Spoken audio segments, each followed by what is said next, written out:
sila talaga yun sa 1:17-17. Balaan sila pinakit sa kamaturan at imupul ang kamaturan. Tumabili ang inutong ang tura. Pagtingkay sa kamaturan sa kamaturan. Pagtingkay sa kamaturan. Unang sa kamaturan sa balang sa sunatan.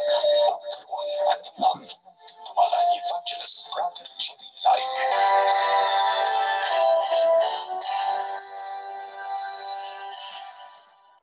Pero ison magamputa before ta mohatag og mga mensahe gikan sa atong basahon mga gabaglaom. Kini gabasahon ato ni padayonon mga igala. Dalaygon may mayaon ang mga Dios. Salamat kayo sa imong kaayo sa imong pagpakiguban kanamo. Salamat kayo sa kahibalo kaalam imong gihatag kanamo. Amo kini gisalig manot uban sa kapasiluan sa mong sala sa ngalan ni Hesus. Amen. Ay ison awit sa taigson, oh.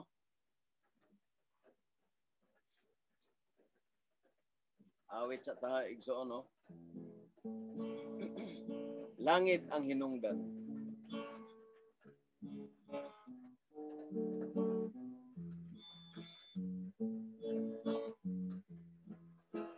Langit ang hinungdan sa akong pagbago. Kay dili kubuot impernong dulngan ko. Igsuon pagbag-o diha sa Ginoo. Igsoon padayon sa imong pag-alagad aron ikaw makaangkon sa kinabuhing dayon. Diha kang Kristo biyaan kong tanan, mga bisyo sugal o kahilayan, muduol ta kaniya.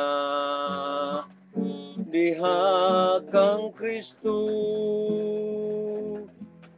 igsoon padayon sa imong pag-alagad aron ikaw makaangkon sa kinabuhing dayon. Ang kinabuhi ko higahin ko sa Ginoo aron mabag-o ang kinaiya ko. Muduol ta kanunay diha kang Kristo. Igsoon padayon sa imong pag-alagad aron ikaw makaangkon sa kinabuhing dayon. Igsoon padayon. Bueno mga igsoon na maayong gabi kanatong tanan. Eng takna sa kagabion mga kapaglaom. Muna atong gitun-an mga igsoon tungod kay 10 days of prayer man. Mula sa ni atong tan-awon mga igsoon, no? O salamat kay ni Ildefonso Cubil, Randy Cabil, o ni Jill Mariamba, Boy Not James, o usab ni Jigo. Okay, kauban usab nila Joel, o Alaba PG, Ami Barintos, o Arcadius Yu, mga sponsor nato, sila ni Sir Jonathan, Sir Dario, kauban sab ni Sir Julan. Kumusta Sir Julan? Wa naman ta mag-online. O usab ni Ma'am Maria, Ma'am Lini. Sa tanan nato nga mga sponsor mga giigsuunan nakapalit sa Purple Corn, ang Yoke FM mga kapaglaom, kauban usab nila ni Elder Tata sa Del Carmen. O sa tanan mga kaigsunan maayong gabi kanatong tanan, no? Atong padayonon mga kaigsunan kining mga isyo nga gilabay batok sa Seventh-day Adventist Church. Muna atong tagaag pagtagad mga kapaglaom. Aton imbasahon kay aron nga makuhaan ninyo og leksyon mga kaigsunan. Pwede sad mo order ini, no? Para nga di na mo magsig-open sa YouTube. Okay. O na mga kaigsunan. Dire, atong balik-balikan mga kaigsunan, sabton ang gitawag og ideal gikan sa realidad og sa tinuod nga kahimtang. Ang mga Kristohanon wala kanunay magbutang diha sa ideal nga kahimtang. Tungod sa mga dili malikayan nga mga hinungdan, pananglitan si Ellen G. White agiskot og ideal nga lokasyon og eskwelahan nga mao ang layo sa syudad. Siya mingon, atong makaplagan nga kinahanglanon ang pagtukod sa atong eskwelahan dito sa gawas og layo gikan sa syudad. Apan sa lahi nga bahin, siya usab misulti. Alang ni adtong dili makahawa sa syudad, siya mingon, ang mga church school nga pagatukuron alang sa kabataan diha sa mga syudad. Okay, nang CJ page 36. Ang CJ Child Guidance mga kapaglaom, no? 306. Og FA 313, mabasa na. Ang FA ang meaning ana ay okay.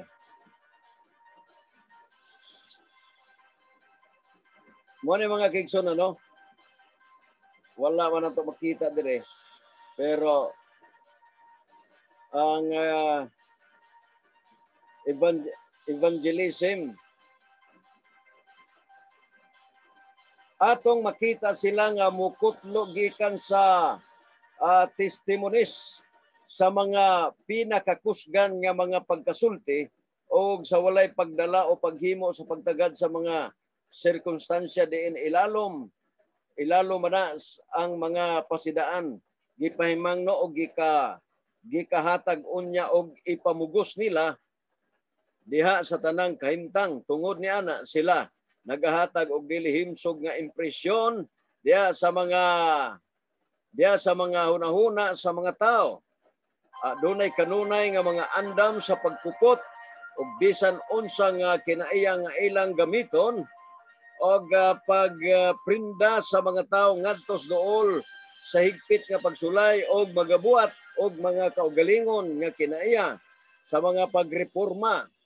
Makakutlo og kaugalingon nga kinaiya sa mga pagreporma og magatudlo diha sa testimonies nga ilang pang-abog ngadto sa matag usa og kini mupa di gusto hinuon inay sa pagdaog og galag. SM Selected Messages Volume 2. Okay. Volume 2. Page 185 to 186. Bato padre lahi na usab ang pananglitan atong magamit nga prinsipyo og kini mao nga gisulti nga nag-ingon. Dili nga ihatag ang edukasyon sa mga batan-on ini nga nasud gawas kon sila napahimulag nga layo gikan sa mga syudad. Education page 312. Okay, pero sa laing bahin si usab miingon apan diha sa syudad adunay daghang kabataan nga dili makatungha sa eskwelahan nga layo sa syudad ug alang sa mga igkaayo nila ang mga eskwelahan kinahanglan na ablihan sa mga syudad. Maingon man usab sa kabanikahan. Volume 9, Testimonies 201. Okay. Ang unang pagkasulti daw murag hugot gyud pero ang ikaduha luag na ogan na piko-piko na tungod sa dili malikayan nga realidad. Ang prinsipyo sa paggamit sa sentido komon maaplikar usab niini pananglit si Ellen G. White miingon. Ang mga ginikanan maurag yun ang magtudlo sa ilang mga kabataan. Hangtod moabot sila sa 8 o 10 ka mga pangidaron. Testimony, Volume 3, page 137. Dayon.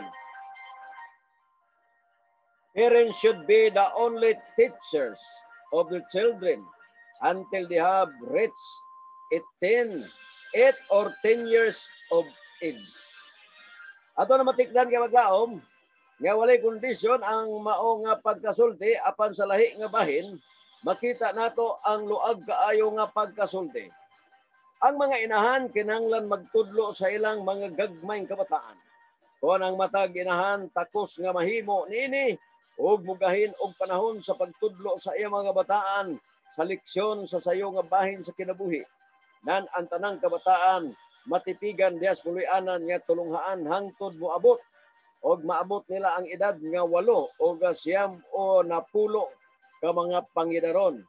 Selected Messages, Volume 3, page 214. Mothers should be able to instruct their little ones wisely during the earlier years of childhood. If every mother were capable of doing this and would take time to teach her children, okay, the lesson they should learn in early life, then all children could be kept in the home school until they are 8 or 9 or 10 years old. Kung ang dulot sa bukog nga magbabasa kang Ellen G. White, mupugos pag-impusar sa una niyang gisulti, nandaghan ang mga inahan mabutang sa problema, ilabi na ni Altong ng empleyo o adunay mga trabaho nga inahan. Apan ang ikaduha nga pagkasulti, magpahumpay sa kahimtang.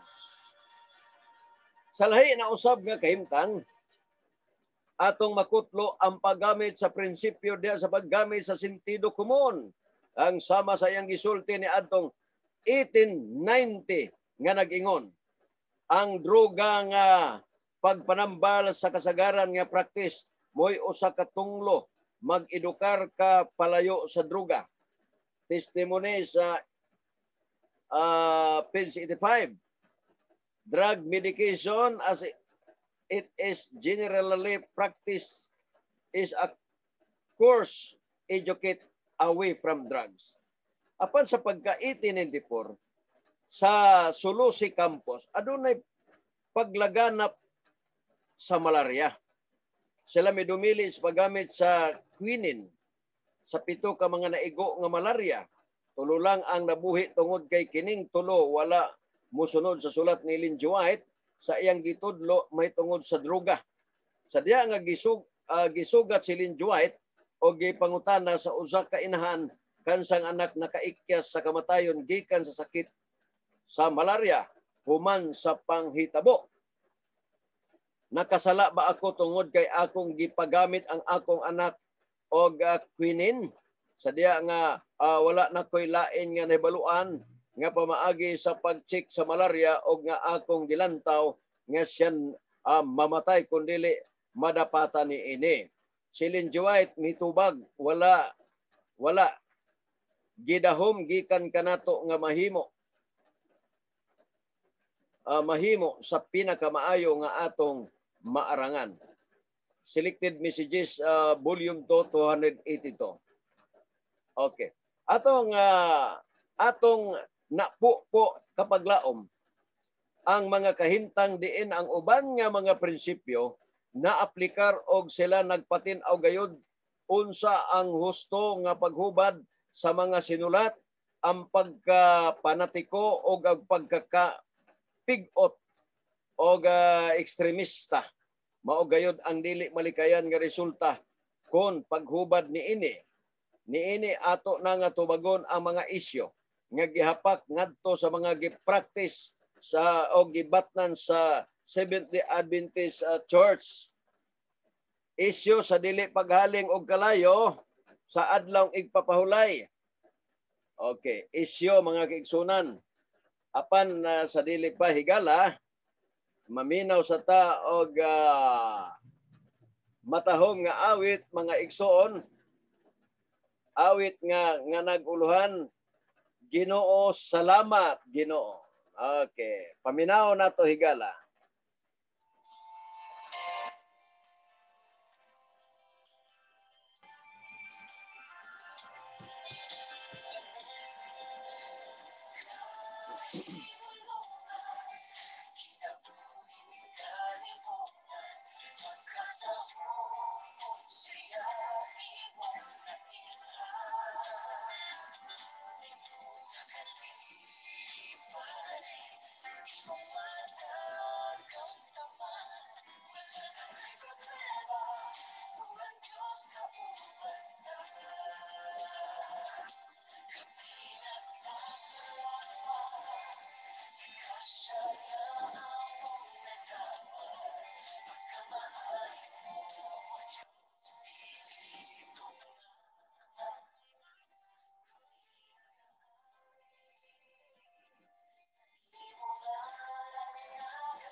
Paday na diri mga kaigsunan, Ginoo salamat.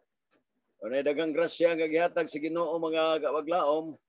Una nga pasalamatan nato ang Ginoo sa tanang panahon.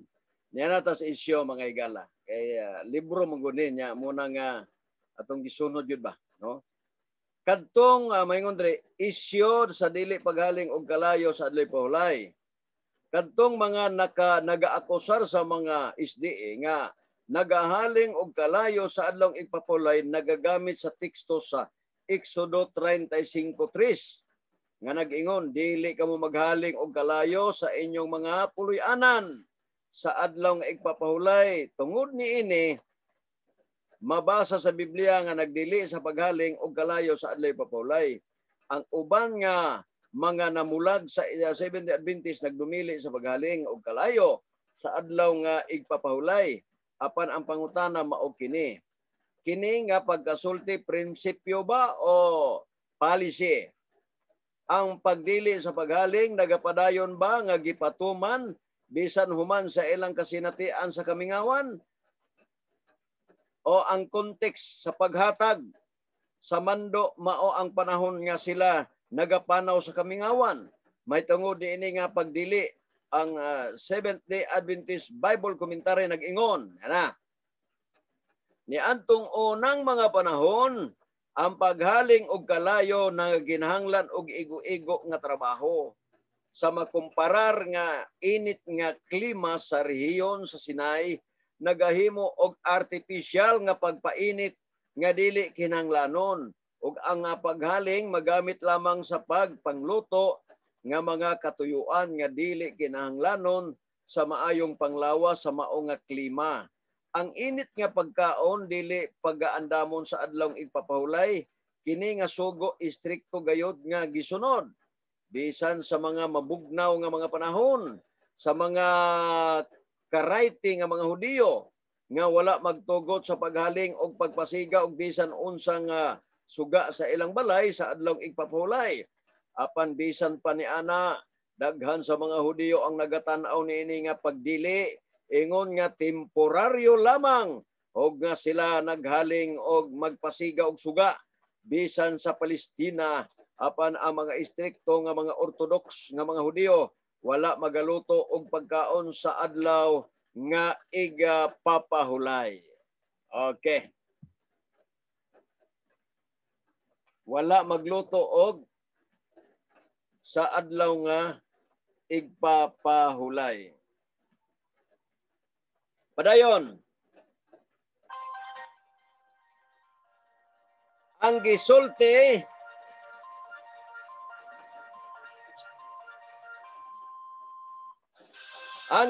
sa itaas nagpakita nga ang pagdili sa paghaling temporaryo lamang tungod sa kainit sa klima nga naghimo sa mga paghaling og kalayo nga dili kinahanglanon ug ang init nga pagkaon wala usab kinahanglan tungod kay kini dili hinungdan kaayo sa panglawas. Si Ellen White usab mi komento mahitungod sa mao nga teksto siya mingon sa panahon sa ilang panaw sa kamingawan ang paghaling og kalayo sa ikapito ka adlaw istrikto nga gidili. Ang pagdili wala gipaglagway dito sa yutas kanaan, then ang kapig-ot og sa klima sa kanunay nag-auhag sa pagkahinanglanon nga adunay kalayo apan sa kamingawan ang kalayo wala kinanglana alang sa pagkainit. Karon atong nakita sa tin-aw nga dili ang tanang gisulti sa Biblia kinanglan sundon karon nga panahon tungod sa kinayahan nga temporaryo lamang nga pag-aplikar niini sumala sa pagkaangayan sa kahimtang og panahon. Sayop ang pag-ingon nga bisan unsay gisulti sa Biblia kinanglan nga sundon gayud bisan ang uban nga mga sakop sa opsyot muuyon sa pagkatemporaryo nga kinayahan niini nga sugo kay ilang giilang nga malisod ang dili paghaling og kalayo diha sa adlaw igpapahulay og dili lamang sa pag-init sa ilang pagkaon apan usab diha sa pagdagkot og suga ilabi na sa mga dapit nga walay kuryente. Sa lain nga pagkasulti ilang gusto sundon ang istrikto, ang uban lamang ang sugos Biblia. Unya ang uban usab dili nila gusto sundon sa walay paghisgot. Unsa nga prinsipyo ang nagpaluyo sa ilang paghubad o sa ilang sa ilang pinili nga mga pag-aplikar sa gisulti sa Biblia og espiritu sa tagna. Klaro. Sa laktod nga pagkasulti, ang pagdili sa paghaling og kalayo dili prinsipyo apan usa ka palisi nga kinahanglan sa Israel aron nila nga mabantayan nga nagakahulugan ng adlaw nga ipapahulay ato na sayran nga ang policy mausab ko nga kahigayonan malahi o mausab. Ang isyu sa pagluto sa pagkaon sa adlaw ipapahulay. Kadua, ato nakita kapag laom nga ang temporaryo nga kinayahan sa pagdili sa Dios sa paghaling og kalayo sa adlaw ipapahulay tungod kay kini wala kinanglana sa mainit nga klima og sa ato usab nakita nga si Ellen G. White nagsulti nga ang pagdili sa paghaling dili na aplikado dito sa Kanaan. Angay natong hibaluan nga bisan ng paghaling og kalayo daw trabahuso kung itandi karon. Pero tungod sa panghinanglanon ang Israel gitugutan sa paghimo niini. Dito na sila sa Kanaan. Sa laktod na pagkasulti, dili ang tanan nga mga mabasa sa Biblia nga gidili nga paghimuon sa adlaw ipapahulay aplikado gyapon karon. Karon moadto ta sa isyu sa istrikto nga pagdili sa pagluto ug pagkaon sa adlaw ipapahulay. Daghan sa mga mibulag sa Seventh-day Adventist Organization sa ugot nga nagsaway sa mga SDA nga nagluto og pagkaon sa adlaw ipapahulay. Ania ang mga ginasulti nga gigamit batok sa pagluto og pagkaon sa adlaw nga ipapahulay. Yeah.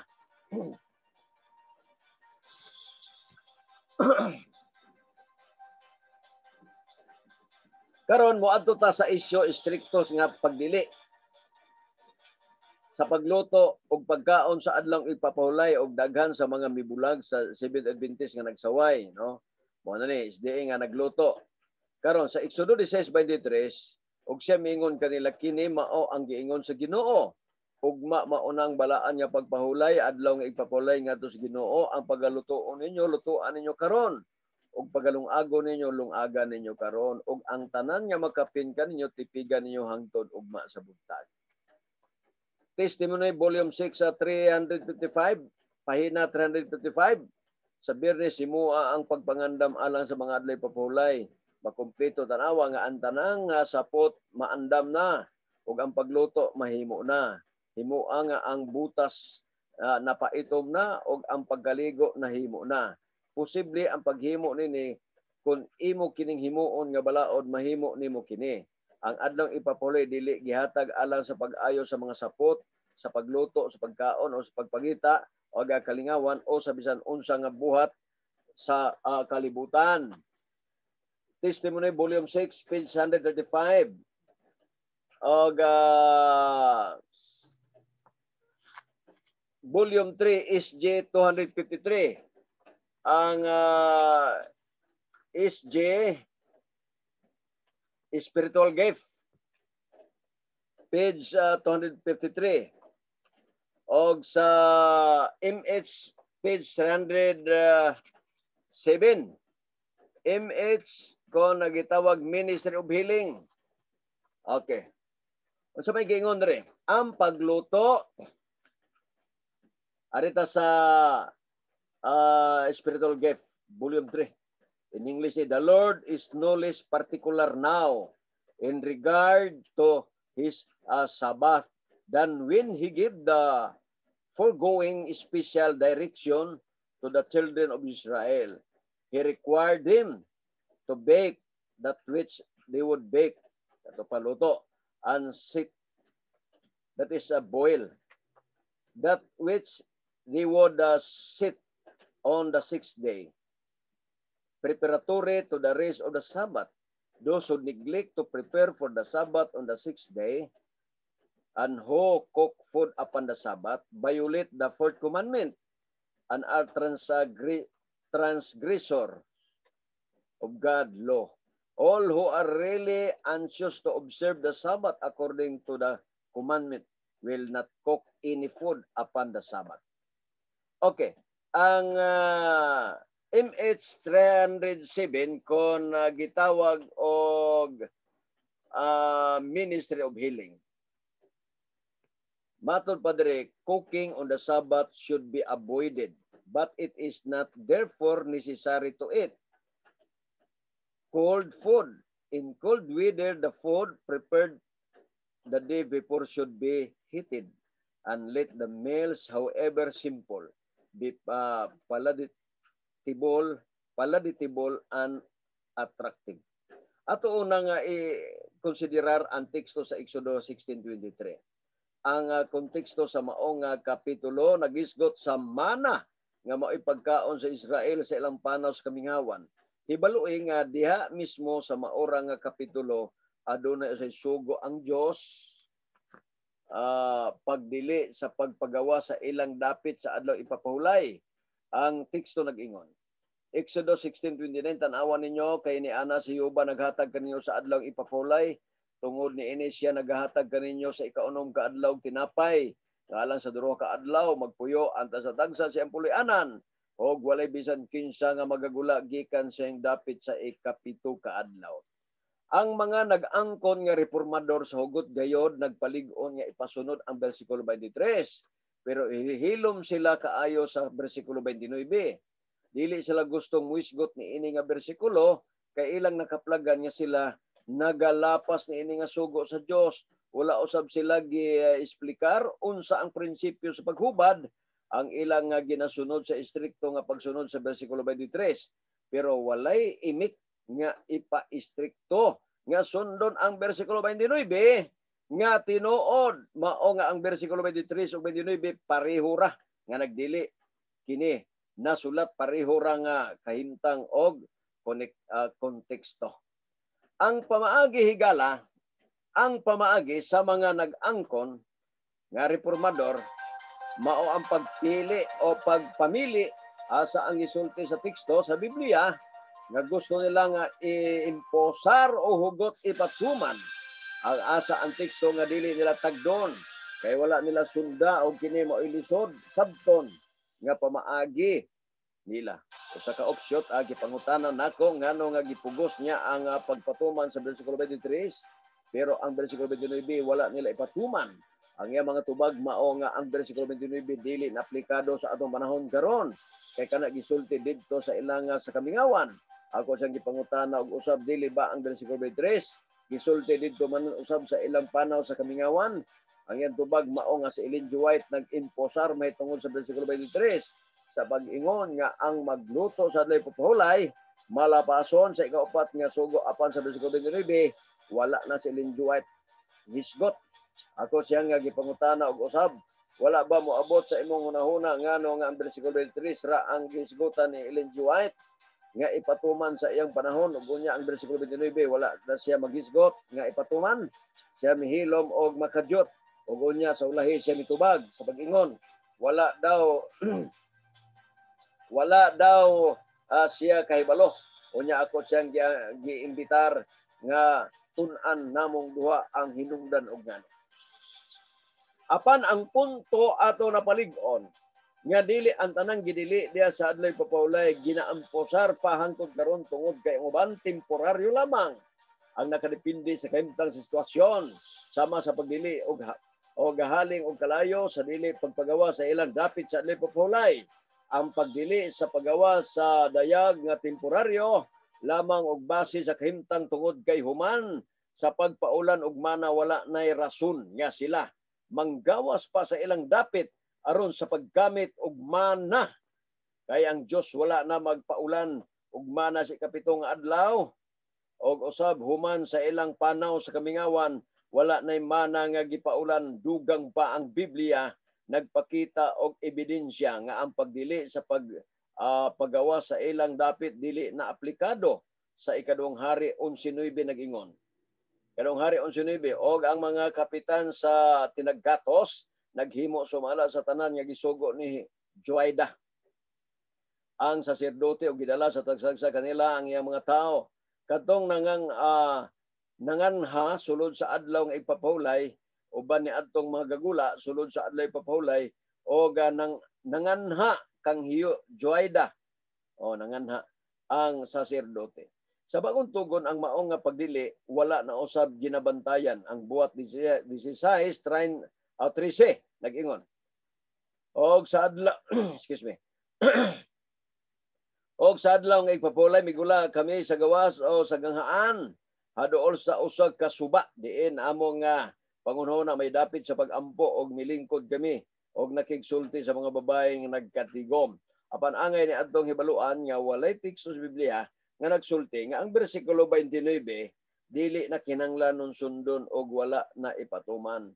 Ang mga teksto sa Biblia nga gikutlo sa itaas nagpamatuod nga ang pagdili sa paggawa sa ilang dapit sa adlawng igpapahulay wala na gibantayan human sa kasinatian sa panaw sa Israel sa kamingawan. Ang prinsipyo sa paghubad nga gisulti ni Ellen G. White nga nag-ingon nga ang panahon ug ang dapit kinahanglan i-konsiderar. Maugayod nga ang prinsipyo sa paghubad ang haom sa explicar ni ining pagdili sa paghaling og kalayo og pagpagawa sa ilang dapit sa adlaw ipapahulay karon kon pagdili sa paghaling og kalayo dili paggawa sa ilang mga dapit temporaryo lamang og situasyonal.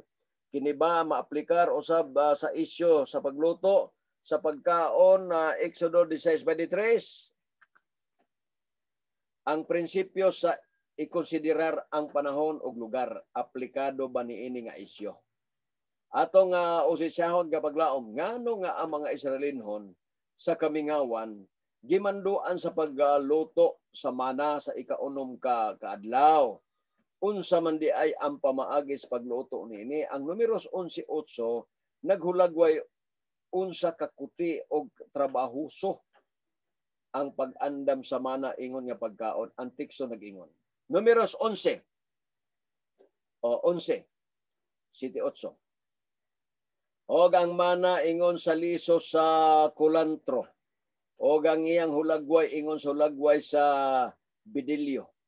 Ang katawhan nga nagbulag-bulag og nagpamunit niini og ginagaling nila kini sa mga galingan kon ginalubok nila kini sa mga lusong o ginaluto nila kini sa mga kulon og na nagbuhat sila gikan nini og mga tinapay og ang lami niini ingon sa lami sa lana nga bag-o. Mao di ay nga sa Biyernes hikayo na daan kay trabahuso day kaayo, magdukduk pa, maglubok pa, ay sapna na mga opsyot mga kaigsunan, sapna na. Okay. Ang teksto nagsulti padayon tug basa. Kun unsa ka trabahuso ang pagpangandam sa mana, hangtod nga kini pwede na kaunon. Kini naglangkob og paggaling sa galingan o paglubok sa lusong. Paghimog tinapay diin wala pa ang teknolohiya sa atong panahon karon, ato na mahulagway ang mas dako nga proseso sa trabaho nga naglangkob sa pagluto nini. Busa usa ka maalamon ang sugo sa Dios sa Israel nga lutoon daan ang mana sa ikaunom nga adlaw.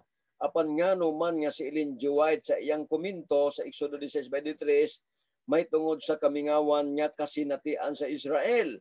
Sa gihapon nag-aghat nga ipasunod sa gihapon ang pagluto daan sa pagkaon sa ikaunom nga adlaw ug miingon pa nga kini maoy paglapas sa ikaupat nga sugo. Ngano man nga ang mga pangulo sa Adventista sa Pilipinas wala man magbadlong sa mga Adventista nga nagaluto sa ilang pagkaon sa adlawng ipapahulay. Sa pagtubag niini nga mga pangutana atong tagaan og pagtagad kining 5 ka mga rason. 5. Number 1, ang pagkasulusama sa kahagos trabaho diya sa pagluto sa panahon sa didto pa ang Israel sa kamingawan, ingon man usab sa panahon ni Ellen G. White. Atong nakita kung unsa ang trabahuso nga pag-andam sa mana dito sa Exodo aron mahimong kanunon. Sa panahon ni Ellen G. White, ang sama sa mga pagdili aplikado sa gihapon. Ang pagpagawas external nga konteksto nagpakita sa dako nga kantidad sa trabaho sa pagluto sa pagkaon. Sa panahon ni Ellen G. White, ang paghikay og pagkaon naglangkob og pagdala og sugnod didto sa kusina nga lutoanan ginamit ang ubin. Hinumdumi nga ang ilang ubin kaniadto dili sama sa electric oven karon. Si Ellen G. White miingon. TSDF page 172. Sa man ni ato ning kunong TS. Naaba na dire. TS okay. Testimony Studies on Diet and Foods. Okay. So may giingon. Dako ang kantidad page 172. Ang kahagos trabaho nga ginahimo sa pagbaton o pagkaon sa ilang mga lamisa Ang mga babae migasto og dako nga pahat sa ilang panahon diya sa init nga mga lutuanan nga stove sa pagpangandam og pagkaon pinalami sa daghan nga mga panakot alang sa pagpanindot sa lasa. Okay. Kinahanglan kapag lao masayran niya bisan ang gisulti sa itaas o sa libro sa usa ka panghimangno batok sa walay pagpugong sa pagkaon o sa pagtrabaho. Apan kini nagpasantop nga adunay ubay-ubay nga mga naandan nga pagkaon. Sa panahon ni Ellen G. White, mao ang tinapay og atong nasayran unsa ka trabahoso ang nagalangkob diya sa ilang pagpangandam sa pagkaon kung itandi sa kagaan sa paghikay sa pagkaon ginamit ang bugas, humay, bugas, mais, ang pagkaon nga tinapay naglangkob sa paghago pinaagi sa pagmasa sa harina ug ang mga tighimog tinapay suhito sa pagkatrabahuso sa mao nga proseso kung itandi sa paglungag og humay ug mais nga bugas. Dako kaayo ang kalainan sa kantidad sa kahago o nalambigit tali sa duha ka managlahi nga pagpangandam sa pagkaon. Sumala ni Courtney Heiberger sa A Cooking in the 18th Century. When cooking was quick and easy, siya mingon. A big difference between the way people prepared food today compared with long ago, it is the work and time needed. Tanawa ha. For modern families, food and meals are merely an afterthoughts in trabaho sugid, the schedule. More than 100 years ago, food and food preparation stood on the center of the family daily lifestyle. Lisod yun kung kana nga mga pagkaon sa Biyernes lutoon lagi na daan. Ngano man, grabe ka trabahoso mga kaigsunon. Matod pa dire ha, preparing meal was not just a matter of starting of fire for cooking. Spices such as nutmeg and cinnamon, seasoning like salt and pepper had to be ground up with mortars. Agagano ko no. Milk had to be brought in the front family. Dairy cow and cream, buttermilk from it. After someone brought in the milk, it usually sat out for about an hour. The cream rose to the top, separating from the milk. Woman places cream into the butter churn and beat it until it hardened. First into whipped cream and eventually into butter. Ang gikutlo sa itaas nagsulti kung unsa ang katrabaho-uso ang pagpangandam sa pagkaon sa panahon ni Ellen G. White. Kana tungod sa matang sa pagkaon nga ilang ginakaon. Ang unang linya nag-ingon nga adunay dakong kalainan taliwala sa mga pamaagi. Ang mga tao nagaandam og pagkaon sa karon itandi sa kanhimao ang trabaho o panahon nga gikinahanglan. The difference between the way people prepared food today compared with long ago is the work and time needed. Dugang pa, ang trabahoso ang pag-andam bisan lang sa mga panakot kay kini ginalubok pa ang gatas nga labas gikan sa baka. Wala pa sila gitawag refrigerator kaniadto. Then gihimo gikan ni ana ang cream ug butter. Dadon sa sulod sa balay og kini giproseso sa duulan og usa ka oras. Ang cream mubulag gikan sa gatas, unya ang cream ibutang didto sa sudlanan. Ug unya kini pagbatilon hangtod kini mugahi. Ang una usa mao ang pagkahimo sa cream. Unya dayon sa pagkahimong butter o mantikilya. Klaro nga ang trabahoso kaayo bisan ang pag-andam sa ilang pagkaon. Sa mao nga gihapon ang punto si Stephen Mintz sa iyang housework in late 19th century, Amerika adunay paghulagway kung unsa ang trabahoso ang pagluto o pagkaon sa panahon ni Ellen G. White. Naadari mga kaigsunan. Busa ni ato ni tason kayo kay basig pulaan na mo paminaw. Nanata sa 25 page 25 mga kaigsunan. ato ning padayonon sunod higala.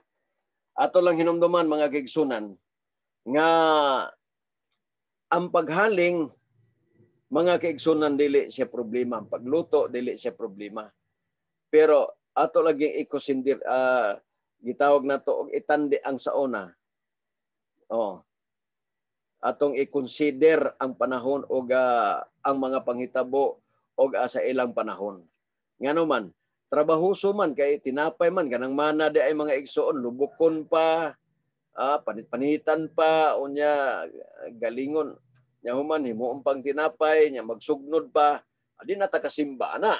Mo nang gitawag na siya og laborious mga kapaglaom. Mo nang gingon ilinjoyt nga makasala na hinuong ka kung magluto ka. Ang gipasabot ilinjoyt anak kapaglaom nga magluto ka nga trabahoso. O sama sa panahon nilang ilinjoyt nga tinapay ang ilang pagkaon, magbitbit pag mga dagkong kahoy, troso, isugnod. Malangan na sila. Mo na nga ang himuon nila lutoon nila daan. Okay. Karon sa atong panahon karon bugat pa nang naong nimo mga kaigsunan. Ituslok na lang nato sa dingding. Ang rice cooker, unya maggisata nanay mga electric stove. Basta bugat pa lagi ning naong nato. Kung istriktohon nato, di bilin ring naong to sa balay kay bugat pa ning naong nato. Labi na nagtuon kag pagkabalaan, nga sige na lang kag mugot, ano law? Di mo ka katawa. Di ko katawa kasi badoron. Unong kadlaw kataway, kapito pahuway. O na, wrong interpretation. Bisan sa ato nga mga arsisi, gamiton niya po nila ng paghaling.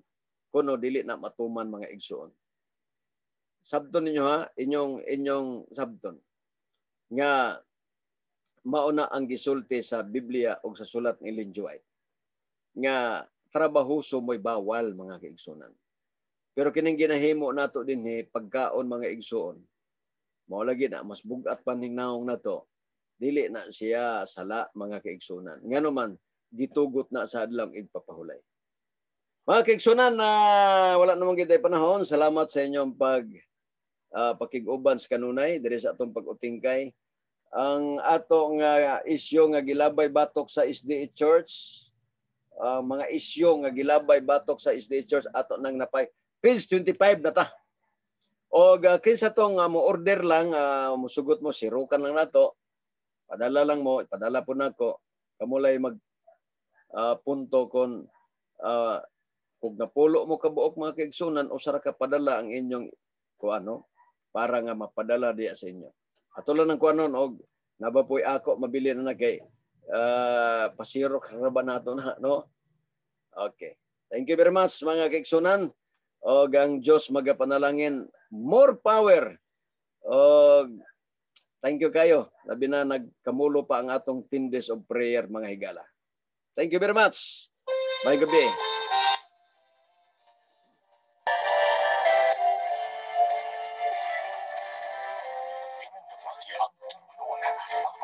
Sa kamaturan, sa sunod ngayon, salamat sa inyong pagpapinaw.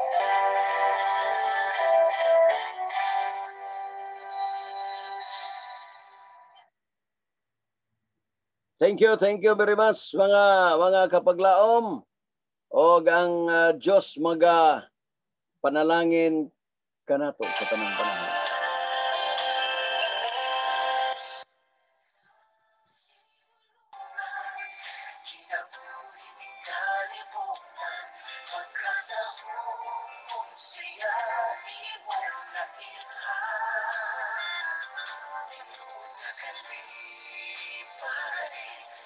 Mata